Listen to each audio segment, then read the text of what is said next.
There was a time when all you'd see at the top of a downhill course was skiers. But not anymore, because now the mountain bikers have moved in. So what's going on? Well, it seems that mountain biking is undergoing a facelift. Cross-country is out and crash and burn is in. Today the trend is speed, and that means downhill action. Racing at 60 miles an hour, hanging it out, pushing it to the edge. So are these guys real riders or joy riders? And just what does it take to be a downhill racer? Brains or brawn? We went in search of answers to these questions at the craziest downhill race of all, the Kamikaze.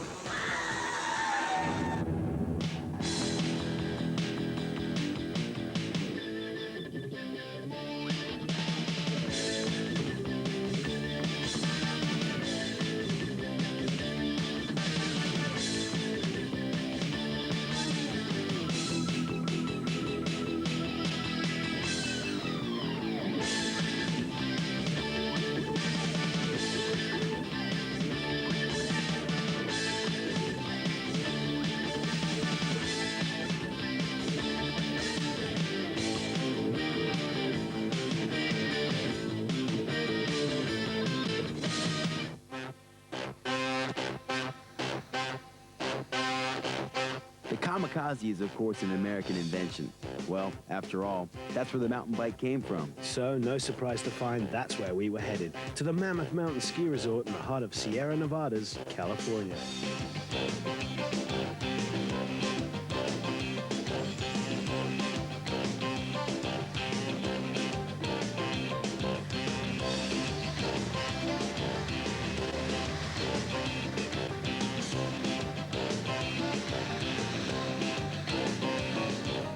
We pitched up on July 4th, good old Independence Day.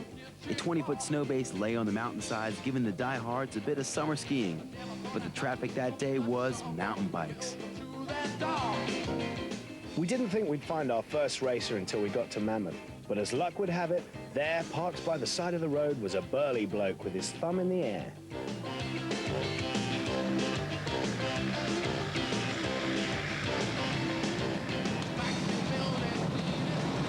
We got a hitcher here.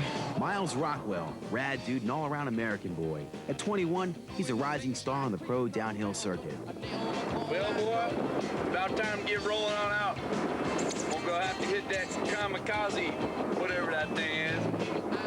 That little whippy little downhill they call, dangerous or something. Roller coaster!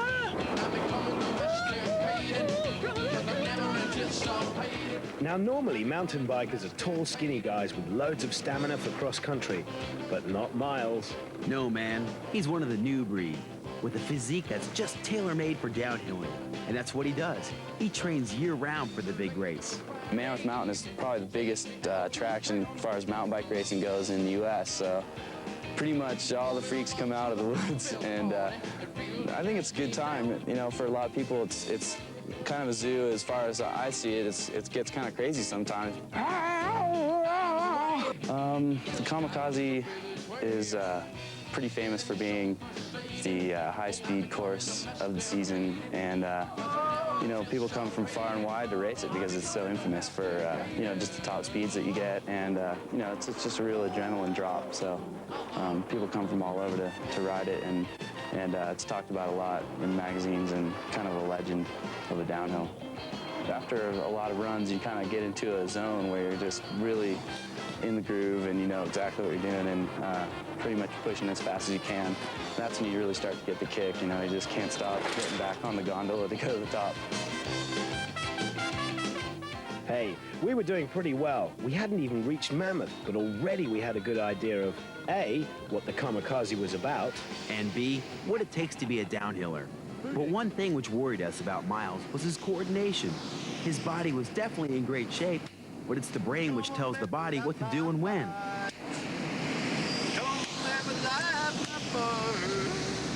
And in Myles's case, well, there was cause for concern. You said it, dude. When we pulled into Mammoth, the place was buzzing. The skiers were moving out and the mountain bikers were moving in.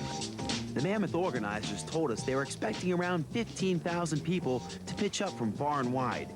just for a mountain bike race. Hello. The atmosphere was nuts, man. It was going to be a heck of a week. Bright. She's real bright. We have about 4,000 racer starts this weekend. It's 5 days of racing here at Mammoth. Yep, just about everyone who fancied their chances turned up to race at Mammoth. High five. Now, they still race the old school disciplines here, like cross country and the grueling Izaki-Mac hill climb. But these old skills have now been overshadowed. The majority were here to see just one thing. Kamikaze! Kamikaze! Kamikaze. Kamikaze! Can't do it. Yeah. Come one more time. Kamikaze. Can I stop? Man, everyone was talking about the Kamikaze incessantly. It was definitely time for us to get up the mountain and get to grips with this legendary course. Felt crazy. Now, come on. What's it all about? It's just the speed. It's not a technically challenging course really at all, except the speed makes it technically challenging because it's just really fire road the whole way down. There's no single track. There's no off cambers. There's no, hard technical sections through tight trees or anything. It's just you go as fast as you can go or as fast as you want. And it definitely gets tricky when you start going fast, especially now with the suspension is making it smoother, but at the same time, people are going faster and braking harder in the turns, which are making for more braking bumps. They can start to rattle your bars right out of your hands. The cross country has always been the big sport for mountain bikes, and the downhill wasn't much, and it actually kind of went away for a little while, and kind of sort of as the culture as a whole kind of started to embrace all these sort of extreme sports, and the whole culture of music and everything else, fashion started getting this whole new edge to it in the late 80s and early 90s. The downhill thing kind of exploded again, and the technology's been a real driving force behind it, but also again this whole push from all aspects of society towards the whole extreme sort of lifestyle and on the edge living and stuff, and it's just going out of control now. Yep, the whole sport is on a roller coaster ride, and now even TV has jumped on board. You see, downhill racing offers the whole package: fashion, glamour, action, and stars like John Tomac, Jürgen Benecke, and our Myles. Man, the sport's just irresistible. Downhilling has become a really specialized event, and it's not surprising to me really, because I think it's the most exciting event that mountain biking has right now, and the most spectator appeal. And it's really bringing in a lot of competition from a lot of fields of say motorcycles, car racing even, and so I've seen a big increase in the interest in downhill just through the fun factor, really. Mammoth is a power course, power and courage. Myles Rockwell's always done here. I don't know, the Europeans can do good, but I don't know, I think the Americans get charged up from it being an American race. Mike King is just pure talent and power, and Brian Lopes, this whole new subspecies of people, these BMX kids are they're getting just like Arnold Schwarzenegger types, they're so strong, and it's funny to see that because the traditional bike guy is just this wiry, skinny guy like Ned Overend, And here are these new kids coming on, they're just these big cannons on each arm, and these big, huge legs and stuff. And the BMX guys are fast and fearless, and they're young enough to not care about necessarily the wife, kids, or showing up for work on Monday,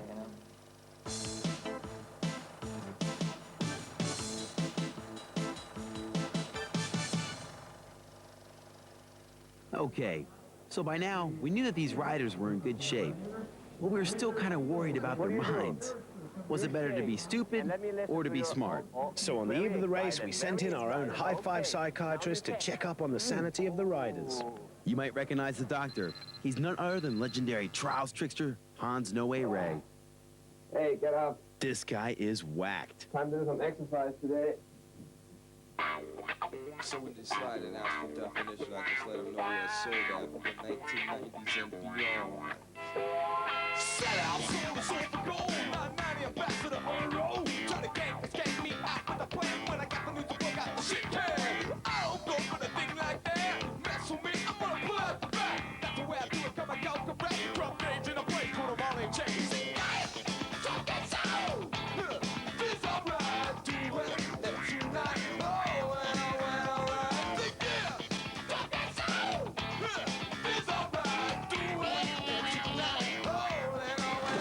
Come on, Hans, no showing off on this program. Give him the snip, Christian. Sure thing, Big Al.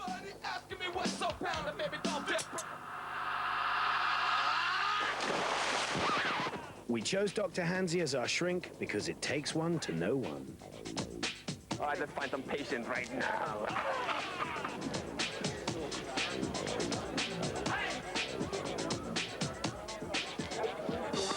Wait a minute. You are Brian Lopes, and you're going to race the Kamikaze, right? Yeah! So? Are you excited already? I'm very excited. Are you nervous? No, I don't Let's get see nervous. what's going on here. I'm nervous because you're kind of crazy. That feels very wooden. That's the perfect What are you head. doing? Little prescription for this young man here. Yeah. All right, thank you, sir. Craig Bond. Hey, Hayfield, you have the secret papers? I heard you're a nervous wreck before this race. No, dude, I was like confident in 50. Okay, there's no movement at all, you know. Craig Herbold, 8 times veteran, you know. I think he hit the wall once too often. Gotta fix my forks, man. I got the 4-inch long models. See, that's the fastest way to do it. Only one brake on one side, you know. I'm thinking I can go twice as fast with half the brakes. Each time he breaks the speed record here and goes over 10 miles per hour, he gets a ring in his ear. Grande Huevo is on this course. Ladies, are you guys gonna do the race here? Oh, yeah. Are you guys nervous already? Uh-oh. Very nervous. Let's see here.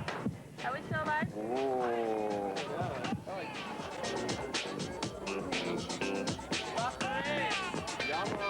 You think those downhillers are crazy? Look at Max. This guy has no brains whatsoever. He should be racing.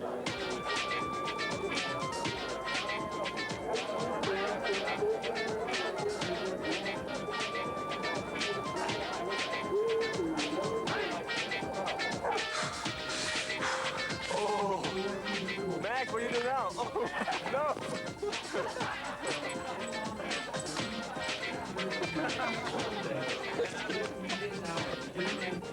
A heavy-duty operation. He likes those things. No! No! I like it.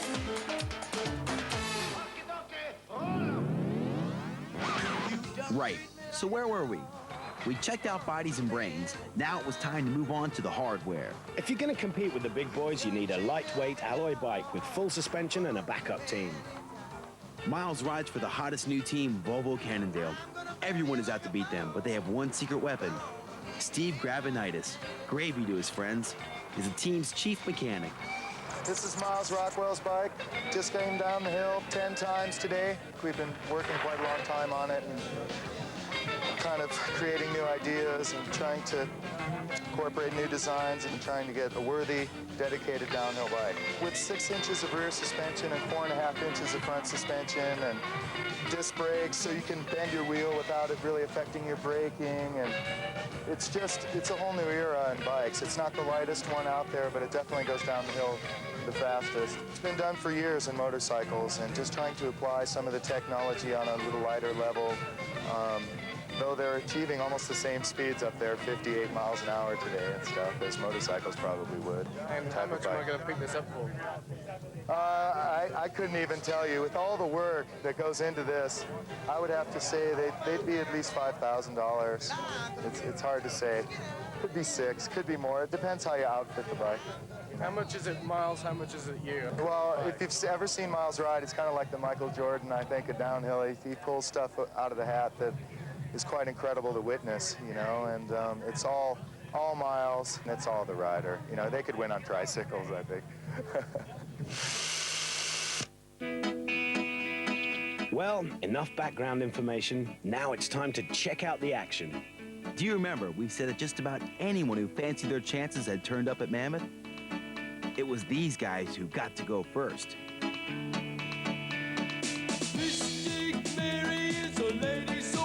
Yep, every year they send the amateurs out to warm up the track before the pros.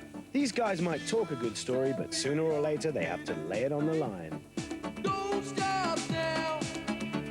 You've opened the gate of the game. You've opened the gate. Some were pretty good. Some just wanted to say they'd ridden the Kamikaze. And some definitely wish they'd stayed at home. Oh, no. Biff, chill, munch, eat, auger, Digga. I don't think Digga's gonna make it. Face planting hard. Yeah, face planting. That's a good one. I like that one. Crash, crunch, slime. Let's see. Falling down. That's a good one. That's the one. On a good day, the Kamikaze Mountain can look like Hamburger Hill. So you gotta have a good team of medics to mop up the mess. A lot of the amateur downhillers seem to get into it without an understanding of the risks involved. And it's actually surprising that they don't get hurt more often. When you look at the pro downhillers, the experts, they are the ones with the full body armor and all the protective gear that they're wearing. This piece protects the collarbone, the ribs on the side and the front.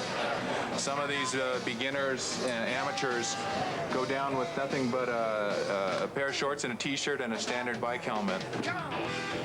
One of the important ones is the helmet for sure.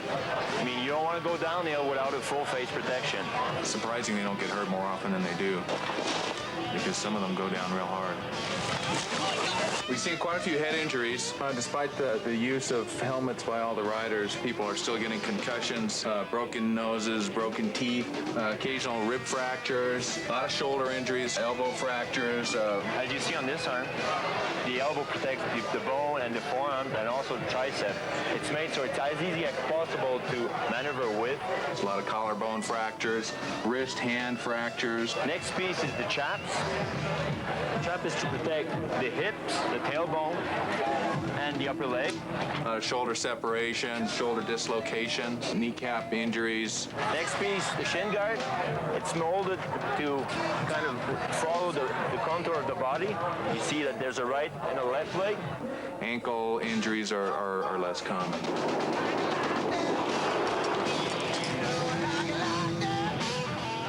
Wear the good things for protection, man.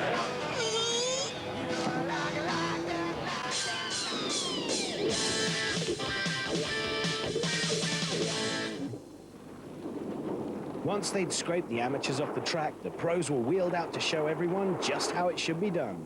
They were all keeping a crafty eye on last year's two champions. Kim Sonye and Germany's Jürgen Benecke. Both these guys have got the course wired. Well, it's kind of fun to win in a country where you're not living and where people don't know you that well, because you're pretty much the unknown and nobody expects you to win. Like, I mean, I just remember John Tomei came into the finish line and everybody was yelling and screaming. He had the fastest time and the whole America was happy and stuff. And then this little German guy comes down and beats him and everything's quiet and everybody's just sad. If you go into a turn where sand is and you have your foot both clicked in and you go into a turn and you see you're too fast and you're not going to make the turn, just take your foot out, put it on the ground, hit your rear brake and slide like this. So you have like a triangle. You have like a front wheel, rear wheel, and your foot, and triangles usually don't fall. I think it's important to have just a little bit of fear of the Kamikaze course. If you don't, you're going to do something really stupid, and at 50-something miles an hour, you can't afford to make a mistake. And being a little bit afraid may keep you from doing something stupid. Well, one important thing is to be flexible in your knees, because if you go over jumps and you don't flex in your knees, what happens often is you get kicked with your rear wheel, and then you nose it. I mean, you're going to land on your front wheel, and that's not what you want to do. The best thing is to land with both wheels or your rear wheel first, never with your front wheel, because you can't control that. It definitely takes a certain kind of person to do well on the Kamikaze course. So you go like this. Having brains doesn't help. You don't always know if you're going to wipe out, but if it's a rider error, you usually have some kind of clue, and then the idea is to slow the bike down as much as possible and get your body as close to the ground as you can before you get launched. There's nothing worse than being totally upright and the bike suddenly stopping and you continuing over the handlebars. I don't want to fall off. I like to lay it down on the ground myself. You have to cross the finish line with your bike. So hold on.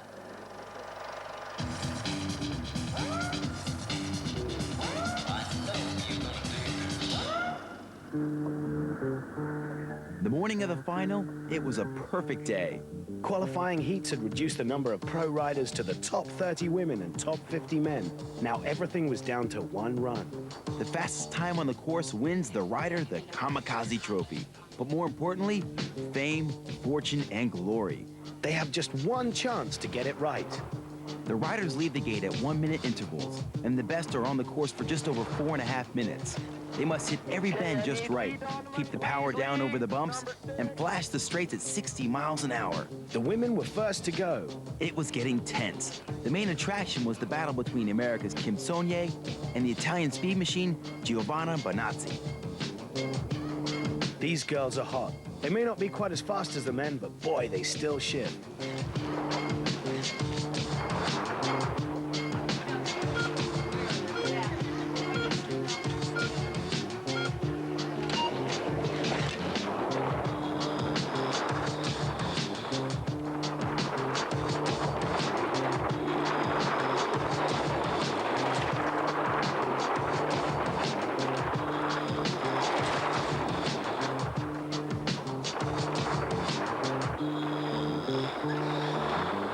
Tragically, Bonazzi hit a rock, which blew her tire and her chances.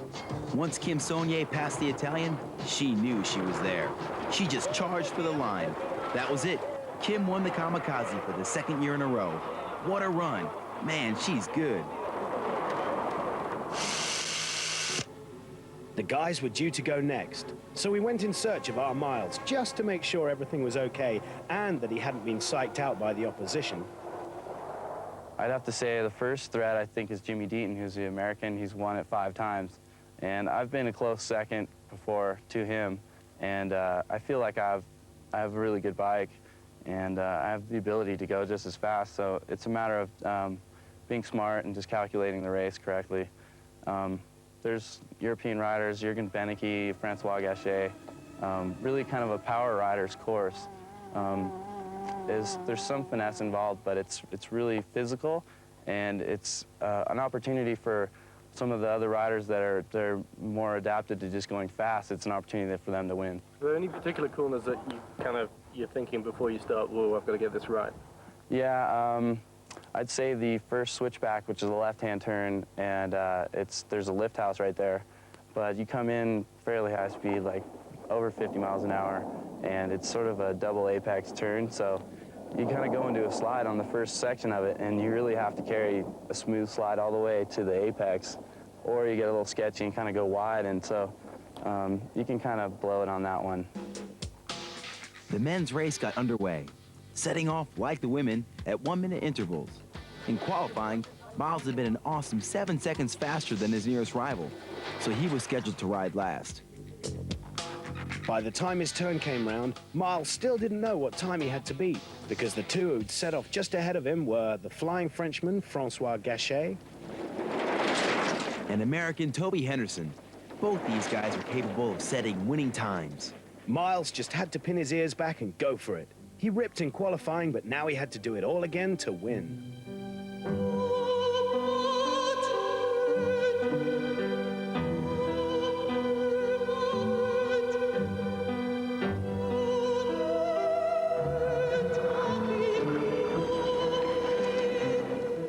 Myles was on a charge. All 3 of them were flying. Go, Myles.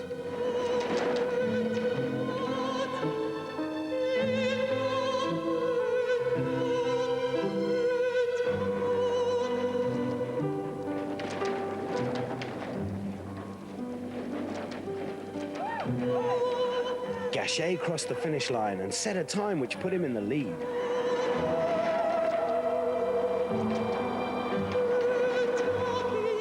Then Henderson finished, but he couldn't match the Frenchman's speed.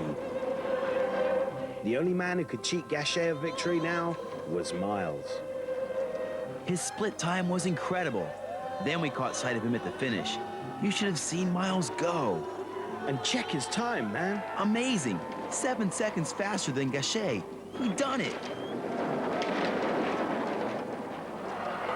Who'd have believed it? When we picked him up at the start, Myles was just another rider trying to get his first downhill win. Now he's the Kamikaze King, the champ, the man, the one. How's that for a happy ending? It's beautiful, man. Just think, if we hadn't given him a ride, he would never have made it to the competition in time. Yeah, I reckon he owes this victory to High Five. Hey, but for all you guys and gals out there thinking Myles is some sort of downhill god, don't worry. Sometimes the pros screw up too. This one's for you, Myles.